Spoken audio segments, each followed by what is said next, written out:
सभी का स्वागत है मेरे इस नए ब्लॉग में। और आज मैं आपको दर्शन कराने वाला हूँ हिंदू धर्म के चार तीर्थधामों से एक धाम श्री द्वारका धाम पे। और अभी मैं खड़ा हूँ गोमती नदी घाट पे और मेरे पीछे देख रहे हैं आप गोमती नदी। ये पानी है ना सीढ़ियों से इतना दूर है, ये बंदे आराम से यहाँ तक जा रहे हैं। लेकिन कहते हैं जब कृष्ण भगवान यहाँ पर अपनी बैठक लगाते हैं तब ये गोमती नदी उनके पैर छूने के लिए आती है, तो उस समय ये पानी इन सीढ़ियों के यहाँ तक चढ़ जाता है। और वे आंटी जी बता रही थी अभी कि कल ये पानी ऊपर तक था, ये यहाँ नहा भी नहीं पाए, ऐसी हालत थी कल।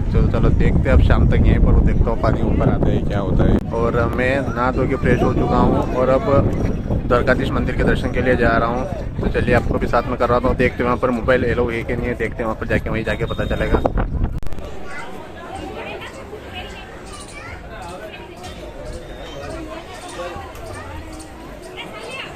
तो अभी मैं दर्शन करके बाहर आ चुका हूँ। सीढ़ियों से जैसे उतरोगे आप तो वहाँ पर बलराम जी का मंदिर दिखेगा, तुला दान का। वहाँ आप अपने वजन के बराबर कुछ भी दान कर सकते हो। और जस्ट उसी के पास है भोजनालय, जहाँ 30 रुपये में आप भरपेट भोजन कर सकते हो। और अब वहाँ से मैं आया हूँ इस साइड गोमती नदी को, जैसे ये गोमती नदी उस साइड से मैं इस साइड आया हूँ क्योंकि यहाँ पर एक स्थान है पंचनाथ तीर्थम, वहाँ जाके देखते क्या है वहाँ पर। ये भी हूँ श्री लक्ष्मीनाथ पंच तीर्थम पर। इस मंदिर में गरुड़ जी के ऊपर श्री लक्ष्मी और नारायण दोनों बैठे हुए हैं। ये मूर्ति है इस मंदिर में, श्री लक्ष्मीनारायण पंचनाथ तीर्थम है। और जैसे यहाँ पर बाहर निकलेंगे, यहाँ पर पांडवों द्वारा निर्मित 5 कुएँ हैं। चलो उनको दिखाता हूँ मैं आपको। ये महात्मा ये हैं जो यहाँ पर पानी निकाल के पिलाते रहते हैं। और मैंने 5 कुओं का इस बोतल में पानी इकट्ठा किया है, इस वाली बोतल में। आप जाओ ना पुजारी के घर पे जाओ, कोई बात नहीं, कुछ समय नहीं ले। अरे भाई 10 की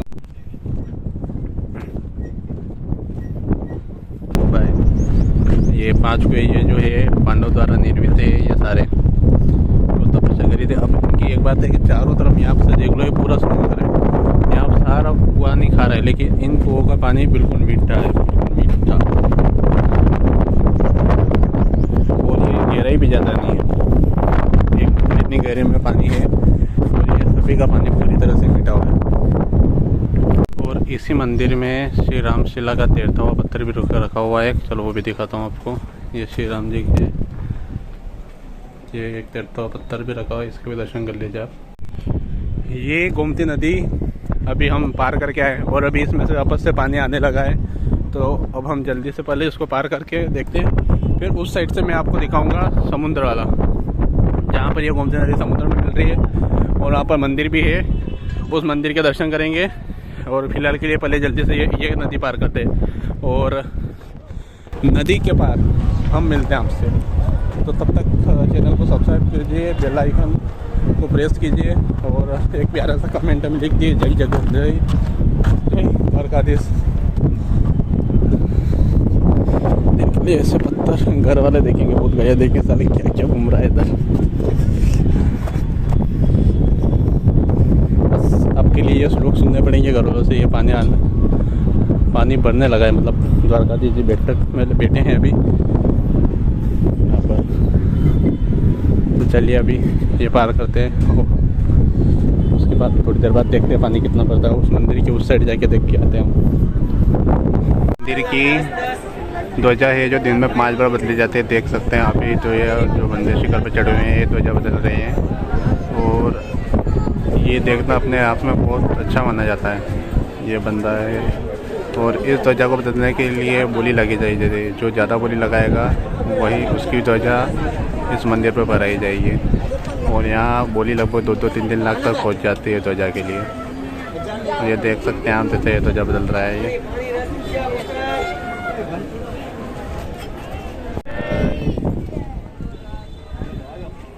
ये ध्वजा बदल दी गई है अभी।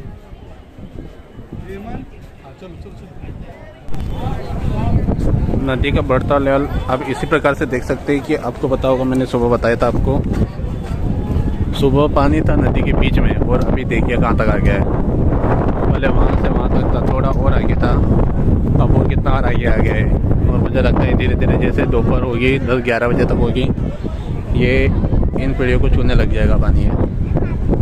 और अब हम चलते हैं मंदिर की ओर, जहाँ वो समुद्र और गोमती नदी आपस में मिल रहे हैं संगम में, वहाँ पर चलते हैं।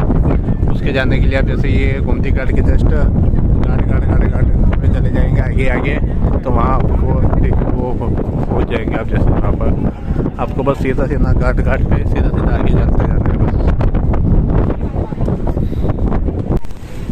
तो अभी मैं पहुँच चुका हूँ संगम पे। वो रहा सामने समुद्र और ये रही हमारी गोमती नदी और समुद्र में संगम हो रहा है। और समुद्र की लहरें, आवाज़ आप खुद सुन सकते हो कितनी तेज़ आवाज़ आ रही है। समुद्र की लहरें जो उठ रही है ये समुद्र की जैसी हवा तेज है। और समुद्र के और जैसे ये संगम के पास ही है ये सामने संगम नारायण जी का मंदिर, तो आप यहाँ पे दर्शन कर सकते हो। और देखिए कितनी खतरनाक लहरें यहाँ से टकरा रही है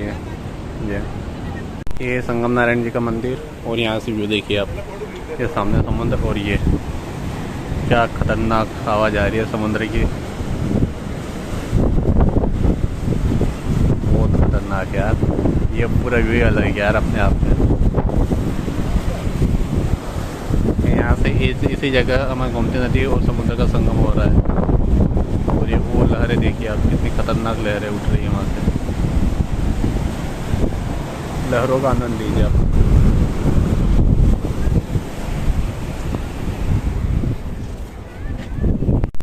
मंदिर के अंदर गोमती माता और नारायण जी, इन दोनों का मंदिर है। जैसे मैंने बाहर से एकदम से इनको देखा ना, मुझे लगा है कोई बेटा है यार साधु। यहाँ पे अंदर आके पता चला यार मूर्ति है। साधु महात्मा जी को प्रणाम। एकदम से एहसास पास हुआ मुझे। और यहाँ पर हमारी गोमती माता, उसकी ये प्रणाम माता रानी जय और जगदम्बा। और चलिए वापस से एक बार और यहाँ से देखिए समुद्र का नज़ारा, यहाँ से भी। तो अब हमने ये संगम नारायण जी मंदिर का दर्शन कर लिया है। और अब संगम नारायण मंदिर जी दर्शन करने के बाद अब हम चलते हैं सीधा यहाँ का जो भोजनालय है, जो 30 रुपये में भरपेट भोजन देते हैं, वहाँ देखते हैं वहाँ का भोजन कैसा है और टेस्ट करके बताते हैं। तो चलिए अब सीधा भोजनालय पे मिलते हैं। जो ये रहा, जैसे आप मंदिर से दर्शन करके सीढ़ियाँ उतर के आओगे, अगर सीढ़ियाँ इस वाले रास्ते से जाओगे तो जस्ट इसी के पास में है ये भोजन प्रसादालय, जो 10 से 1:30 बजे चलता है। और जैसे अंदर जाओगे आप, यार आपको सामने जस्ट सामने दिखेगा टोकन काउंटर, वहाँ से कुछ 30 रुपये देकर कुछ इस प्रकार का टोकन मिलेगा। और ये टोकन लेकर आपको ऊपर जाना भोजन के लिए। चलाइए प्रसाद को ग्रहण कीजिए आप मेरे साथ। बोलो जय द्वारकाधीश। अभी मैं खाना खा के आया हूँ यहाँ पर, और अब घाट का नज़ारा आपको दिखाता हूँ। देखिएगा अब पहले, अब जब मैं खाना खाने गया था तब मैंने आपको बताया था कि घाट पे कितना पानी है। और अब खाना खा के आया हूँ, उसके बाद देखता घाट का पानी कैसा है, कितना पानी चढ़ गया है। ये देखिए पानी, ये बिल्कुल पहले सीढ़ियों के टच नहीं हो रहा था ना, हवा का झोंका आ रहा था तब सब टच हो रहा था पानी। और अब देखिए पानी बिल्कुल ये टच होने लगा, यहाँ तक आ गया पानी। और मुझे लगता है शाम तक ये पानी, दोपहर 1-2 बजे तक ये पानी यहाँ तक आ जाएगा, ये दूसरी तीसरी सीढ़ी तक आ जाएगा पानी। इतना तेज़ है, क्योंकि वहाँ से देखिए कितनी तेज़ लहरें उठ रही है उधर से। देखिए ये वहाँ से इस जगह से ये देख ले, ये है संगम नारायण का मंदिर और ये पास में ये इनका संगम पॉइंट। और वहाँ से देखिए कितनी तेज़ है, बहुत खतरनाक। मोबाइल में आपको ऐसा लग नहीं रहा होगा, लेकिन ये लहरें बहुत तेज़ आ रही है। और इसी से कारण समुद्र का पानी इस साइड आ रहा है और ये नदी बढ़ती जा रही है। ये पानी यहाँ तक आएगा, अब देखते हैं कैसा क्या हाल होता है। और अब हम चलते हैं अपने अगले स्टॉप पर, देखता हूँ बटकेश्वर महादेव, तो वहाँ तक चलते हैं बटकेश्वर महादेव तक। और देख लियो पानी यहाँ तक चढ़ने लगा है, इन्होंने सीढ़ियों तक आने लगा, ऊपर सीढ़ियों तक। यहाँ इस साइड से सीढ़ियों तक आ गया पानी।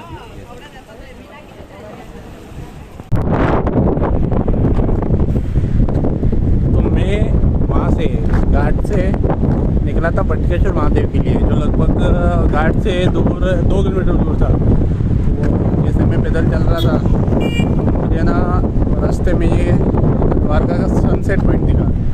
मैंने कहा चलो ठीक है यार, सनसेट पॉइंट में देख के आते हैं। तो रास्ते में यहाँ का नज़ारा तो कुछ हो रही यार। और यहीं से रास्ता जा रहा है ये बटकेश्वर महादेव के लिए। तो अपन वहाँ भी चल के आएंगे और पहले यहाँ का सनसेट पॉइंट देखते हैं। यहाँ से पूरा नज़ारा है रास्ते में, आनंद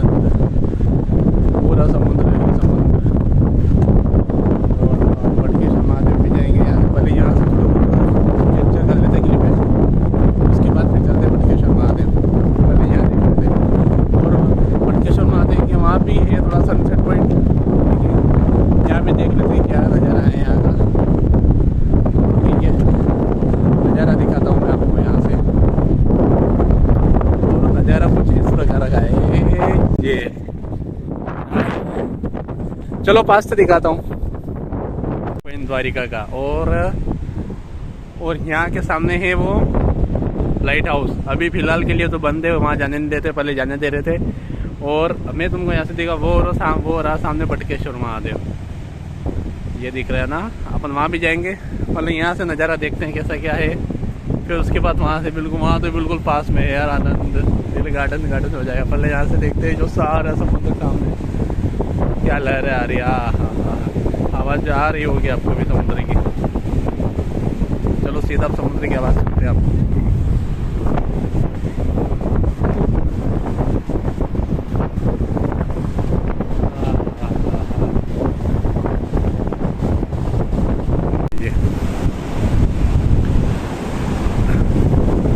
ये समुद्र की लहरें और ठंडी ठंडी हवा क्या चल रही है यार, आनंदमय हो रहा है, दिल गार्डन हो रहा है देखिए। और अब चलते हैं बटकेश्वर महादेव के यहाँ पर, और वहाँ से थोड़ा व्यू कैप्चर करते हैं अपन। वहाँ तो बिल्कुल समुद्र की लहरें बिल्कुल ऊपर ही आ रही है, चलो वहीं पे चलते हैं। और ये हमारे रामानुजन जी, क्या नाम होता है इनका, श्री रामानुजाचार्य की रामानुजाचार्य का सनसेट पॉइंट है।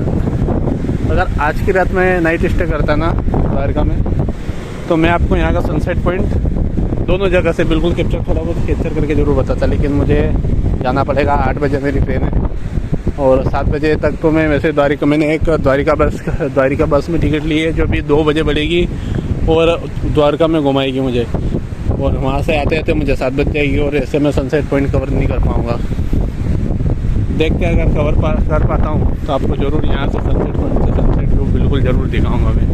और फिलहाल के लिए चलते हैं बटकेश्वर महादेव, वहाँ से थोड़ा व्यू कैप्चर करते हैं और फिर सीधा चलते हैं अपनी बस की तरफ। आनंद क्या है यार, क्या समुद्र, क्या ठंडी हवा आ रही है पर। हाँ, मतलब पूरा आना टोटली वर्थ है यहाँ पे आना, बिल्कुल भी आना वर्थ है। पहले विचार कर रहा था क्या करें, आप देख लो यार। चलो अभी तो फिलहाल के लिए मैं आ चुका हूँ बटकेश्वर महादेव। सीढ़ियाँ चल रहे हूँ ये, और यहाँ से ये दर्शन है हमारे बटकेश्वर महादेव।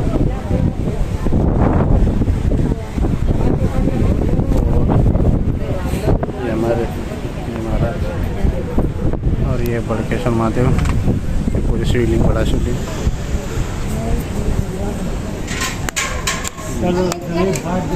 जय हो महादेव की। तो पूरा व्यू इसका यहाँ का ये, और अब चलते हैं जिसके लिए यहाँ पर खड़े हैं। ये देखिए नज़ारे, पूरे समुद्र की लहरें यहाँ तक आ रही है। ये पूरा फर्श गीला हो रखा है इनसे, ये देखिए आप।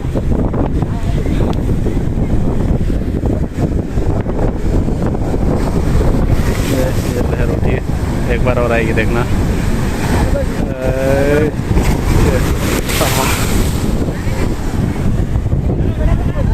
ट्रेन की हो गई यार, देखना है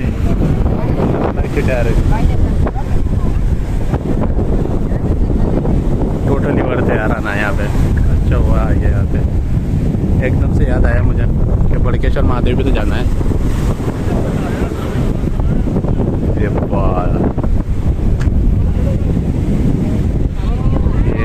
हमारे बटकेश्वर महादेव जी का, ये यहाँ से बिल्कुल जस्ट पास में समुद्र। और जो अभी एकदम से जो लहरें आएगी, ये लहर आ रही है, और ये एकदम से वापस आएगा ऊपर। ये बहुत कम उस साइड, ज़्यादा साइड आया। तो अभी फ़िलहाल बटकेश्वर महादेव के दर्शन करके और वहाँ के पॉइंट का वो मज़ा लेके अब मैं वापस चलता हूँ अपनी बस के लिए, जो 1:30 बजे मिलेगी मुझे। और तो अभी बस में बैठ चुका हूँ मैं, और बस आपको मटके सर्कल से मिलेगी, और यहाँ इसमें पर पर्सन फेयर है 150 रुपीज़। और एक मटकी भी जैसे बना हुआ है यहाँ पे, उसी को मटकी सर्कल बोलते हैं, और बस आपको वहीं से मिलेगी। अब टाइम हो गया है लगभग 1:40। अब देखते हैं कितने बजे बढ़ती है। हमारे पास का जो पहला स्टॉप है वो है माता रुक्मणी देवी मंदिर। और माता रुक्मणी देवी मंदिर का मंदिर कुछ इस प्रकार है। आप यहाँ से दर्शन कर सकते हैं माता रुक्मिणी देवी मंदिर के। ये मंदिर द्वारकापुरी से लगभग 2 किलोमीटर दूरी पर स्थित है। और ये रहा माता रुक्मिणी देवी का मंदिर।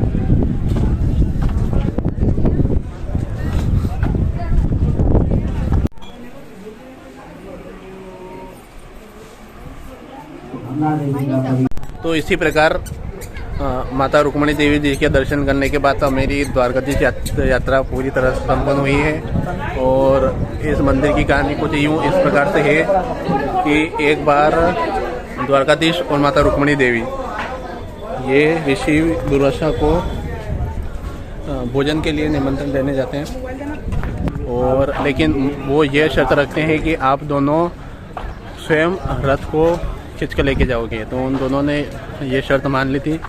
और इसी बीच में जब दोनों रथ को खींच कर ला रहे थे तो माता रुक्मिणी जी को पानी की प्यास लगी। तो श्री द्वारकाधीश ने अपने दाहिने अंगूठे से उनसे पैर लगाया धरती पे और वहाँ से गंगा की धार प्रकट करी। तो उनसे ये गलती हुई कि जब गंगा प्रकट करी तो उन्होंने दोनों ने प्यास बुझा ली अपनी, लेकिन उन्होंने महर्षि दुर्वासा को नहीं पूछा पानी के लिए।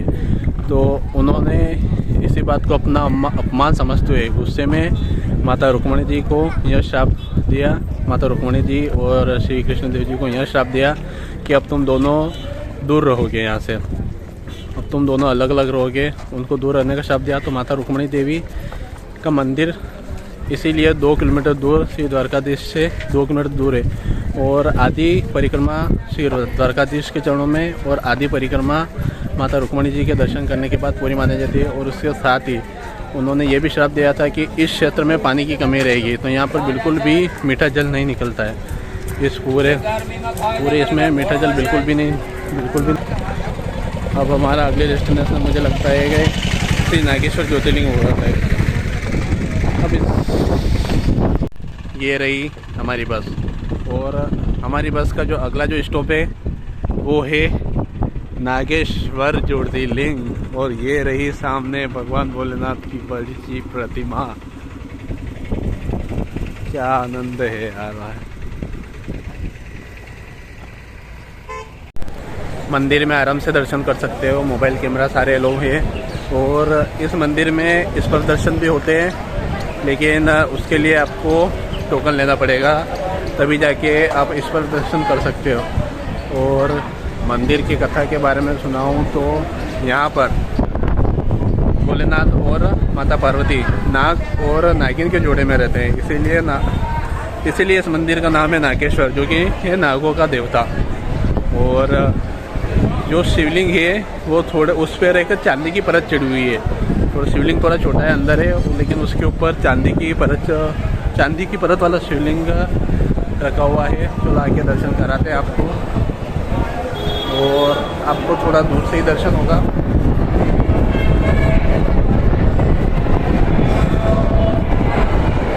लेकिन अगर आपको स्पर्श दर्शन करना है तो उसके लिए आपको यहाँ पर से टोकन लेना पड़ेगा। और टोकन काउंटर देखते यहाँ पर पूजा अभिषेक काउंटर हो रहा। और इस मंदिर का महत्व मैं आपको बता रहा हूँ वीडियो में, इसको एक बार रोक के देख लेना, पढ़ लेना।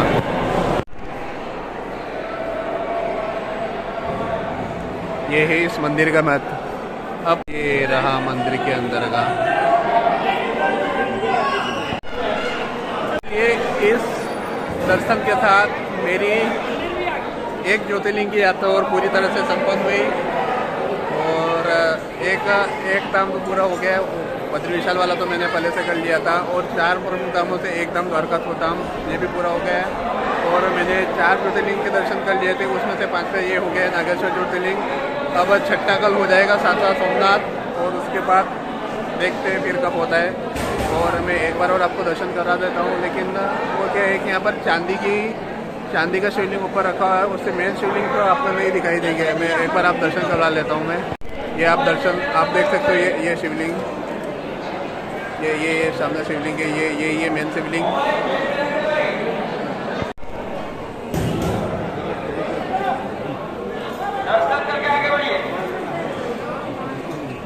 तो अगर आपको पूजा करवानी है तो उसके लिए ये रही है वो। लिस्ट मैं आपको बता रहा हूँ। अगर आपको पूजा करवानी है, पूजा करवानी है।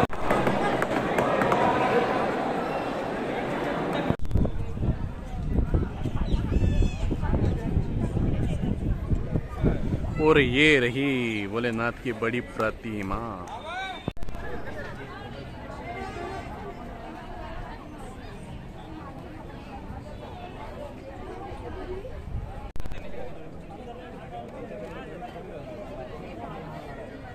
इस मंदिर के बारे में बताऊँ ना, तो यहाँ पर जो भोलेनाथ है ना, वो नाग के रूप में, और जो माता पार्वती है वो नागिन के रूप में साक्षात स्वयंभू निवास करती है।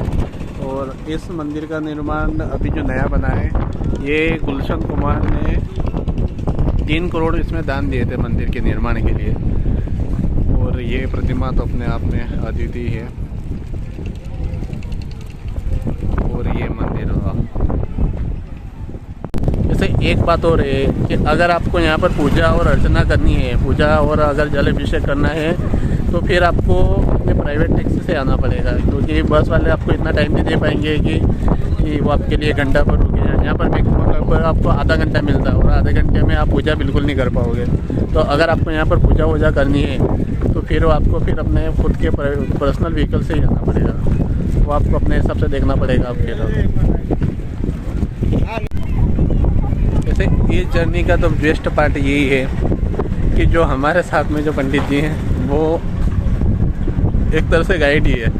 वो सारी जगह के बारे में जानकारी आपको पहले बताते जाएंगे। जो दाम आएगा उसके बारे में जानकारी बता देंगे कि इसके पीछे की ये कहानी है। तो बस में ये फ़ायदा रहता है यार इससे। एक और बात ये है कि यहाँ पर भोलेनाथ और माता पार्वती नाग रूप में विराजते हैं। तो अगर किसी के अगर काल सर्प दोष है, तो वो यहाँ पर सोने चांदी के नाग और नागिन का जोड़ा यहाँ पर चढ़ाता है, जिससे उसके सारे काल सर्प दोष, कोई सर्प दोष है तो ऑटोमेटिक ख़त्म हो जाते हैं, ऐसा माना जाता है। ये बस खड़ी है हमारे सामने, और अभी हम नागेश्वर ज्योतिर्लिंग के दर्शन करके आ चुके हैं। और अब उसके बाद हमारा अगला पड़ाव होगा गोपी तालाब, और वहाँ की स्टोरी चलो वहीं जाके देखते हैं क्या है। तो नागेश्वर ज्योतिर्लिंग के बाद हमारा अगला पड़ाव है गोपी तालाब। तो चलिए आपको गोपी तालाब के दर्शन कराता हूँ। और इसके पीछे की स्टोरी कुछ इस प्रकार है कि जब द्वापर युग में सारी गोपियाँ भगवान द्वारकाधीश को एक आखिरी बार यहाँ पर मिली थी, और जब उनकी बिछड़ने की बात आई, तो वो इस दुख से इतनी वियोग हुई, इतनी व्याकुल हुई कि उन्होंने इसी तालाब में अपने आप को सम्मिलित कर दिया, मतलब अपने आप को पूर्ण तरह से त्याग दिया, अपने जीवन का यही त्याग कर दिया सारी गोपियों ने मिलके। तो उनके उस तेज से इस तालाब की जो मिट्टी है वो पीली हो गई। तो इसी पीली मिट्टी को गोपी चंदन बोला जाता है। तो लगभग बहुत सारे जो हैं वैष्णव धर्म के सुन वाले यहाँ से जो गोपी चंदन लगाते हैं, और उस गोपी चंदन को कृष्ण के प्रति प्रेम का संकेत माना जाता है। तो चलो देखते हैं, अब तालाब में आपके दर्शन भी कराता हूँ। तालाब में जाके आप आइए। यहाँ पर ज़्यादा मंदिर कुछ नहीं है, बस एक ही है, और वो है तालाब, वही है यहाँ पर मेन। बाकी उसके अलावा बाकी यहाँ तो बहुत सारे, हर घर में एक तरह से मंदिर है, छोटे मोटे सारे मंदिर है, लेकिन आपको अगर मेन देखना वो है वो तालाब ही है, उसके अलावा और कुछ नहीं है। तो चलिए सीधा वहीं पर चलते हैं तालाब के पास, और देखते हैं वहाँ पर चंदन कैसा क्या है।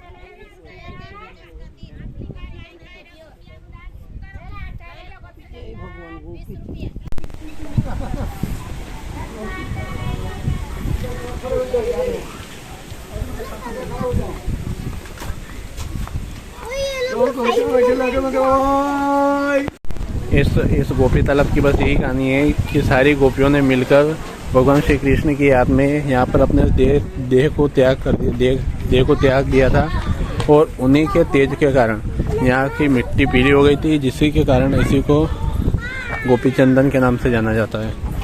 और ये रहा वो तालाब,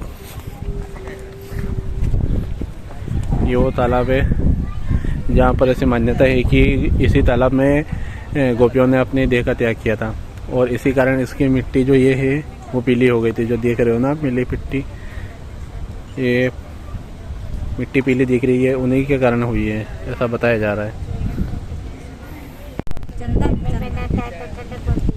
तो ये वाला चंदन मैंने दादी से लिया है, जो कि 20 रुपये में मिला है। अब घर वालों को जाके दे देंगे कि ये तुम्हारे लिए चंदन लेके आया हूँ। वो भी चंदन लगाते रहेगी भोलेनाथ को। अब मैं तो ऐसे कुछ चंदन लगाता नहीं हूँ, मेरा तो कुछ काम है नहीं। अब मम्मी ये है लगाती है चंदन, पूजा करती है, तो ये उनके काम आएगा। और देखते हैं अब अगला स्टेप। और अब इसके बाद हम जाएंगे बेट द्वारिका, और चलिए वहीं जाके आपको बेट द्वारिका दर्शन कराते हैं। और अगली मुलाकात डायरेक्ट सीधे बेट द्वारिका में होगी। ये बात, अरे एक तो ये यहाँ पर उड़ने वाली धूल के कारण पूरे बाल की हालत ख़राब हो चुकी है। ऐसे दिख रहे हैं जैसे क्या हो रहा है। ये एक तो पहले से बड़े और ऊपर से ऐसे दिख रहे हैं। और सबसे मेन बात ये है कि अगर इस बस से आओगे तो आपको घूमने की तो कोई दिक्कत नहीं रहेगी, क्योंकि हर जगह आपको 10, 15, 20 मिनट, 20, 25 मिनट, 20 मिनट तो आराम से मान लो। आप गोपी तालाब को जाने में लगभग 5 मिनट में जाके आना हो तो 5 मिनट में जाके आ सकते हैं। लेकिन यहाँ भी इन्होंने हमें 15-20 मिनट दिए हैं कि 20 मिनट में आराम से घूम फिर के आराम से आ जाओ। तो हम आ गए हैं अब आराम से बस। तो मैं अब आ चुका हूँ बेट द्वारिका। बस वाले ने मुझे वहीं बस स्टैंड से बाहर पार्किंग के पार उतार दिया था। वहाँ से टेम्पो लिया, जो कि लगभग 1-1.5 किलोमीटर का पुल था। उसको पार करने के लिए उन्होंने लिए मुझे 20 रुपये। और अब जा रहे हैं मंदिर की ओर, बेट द्वारिका। और इसका नाम बेट द्वारिका इसलिए है क्योंकि यहाँ पर श्री कृष्ण जी और सुदामा जी की भेंट हुई थी, इस कारण से इसको बेट द्वारिका भी कहते हैं। और मेन बात ये है कि ये भगवान श्री कृष्ण का निवास स्थान भी माना जाता है।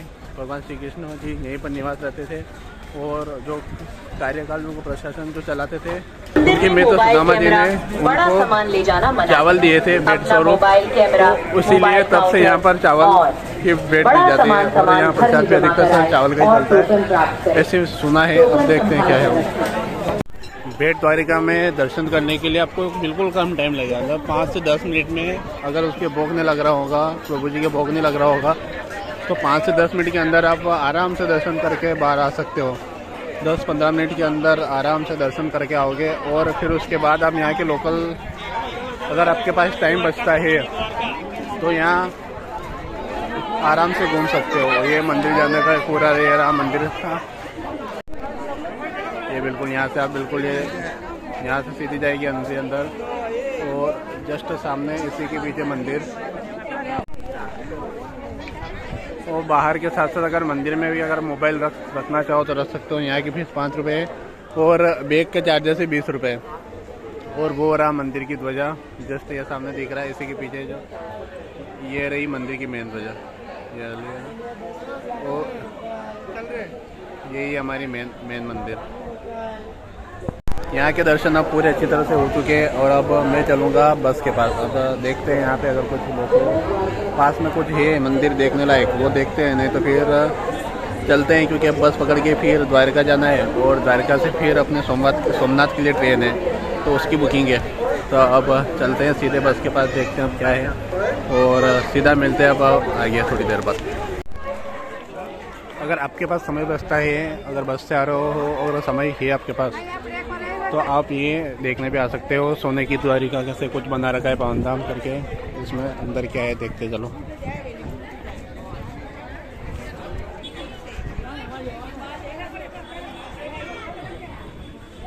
गोल्डन बाहर में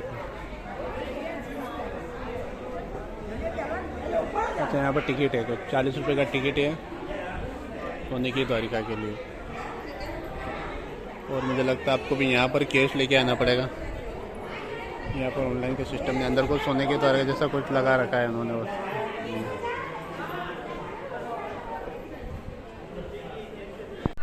ये कुछ म्यूजियम जैसा बना रखा है। और यहाँ की एक पर्सन की टिकट है 40 रुपये पूरे टिकट। पूरा टिकट 40, पूरा टिकट 40 रुपये का टिकट है। तो आप यहाँ आकर भी देख सकते हैं। ये कुछ म्यूजियम जैसा बना रखा है और कुछ नहीं है बस। और बाकी मैं वीडियो में बता ही दूँगा थोड़ा बहुत आपको कि कैसा कुछ है अंदर। तो गाइस अपनी बस भी आने वाली है। मैं फाइनली यहीं पे खड़ा हूँ, वो बस भी यहीं पे आ रही है। और एक और बात, अगर आप अपने पर्सनल व्हीकल से आते हो, अगर पर्सनल गाड़ी से या टेम्पो से करके आते हो, तो यहाँ से एक दूर थोड़ी दूर मंदिर है एक हनुमान जी का और उनके पुत्र मगधध्वज का, उनका साथ का ये पहला मंदिर है शायद। तो अगर आप वहाँ जा सकते हो तो वहाँ भी जाके आ सकते हो। तो मैं तो बस से आया हूँ तो मैं भी जा नहीं पाऊँगा, लेकिन यहाँ पर पास में मंदिर है। अगर आप अपने पर्सनल व्हीकल से या किसी टेम्पो से आते हो तो आप बिल्कुल वहाँ से जा सकते हो साथ में वहाँ से। मेरा वो मटकी चौराहा जहाँ से हमने बस पकड़ी थी, फिक्स 2 बजे पड़ी थी और 6:52 पे बस ने हमको यहाँ पर ड्रॉप कर दिया है। वो खड़ी सामने बस राधे राधे लिखा हुआ है ये वाली। यानी लगभग इस जर्नी को हमें टाइम लगा लगभग 5 घंटे मान के चलो 5 घंटे में हम वापस यहाँ पर आ गए हैं अपना। चलो एक बार मंदिर की तरफ घूम के आते हैं और फिर निकलते हैं अपने रेलवे स्टेशन ट्रेन पकड़ने के लिए।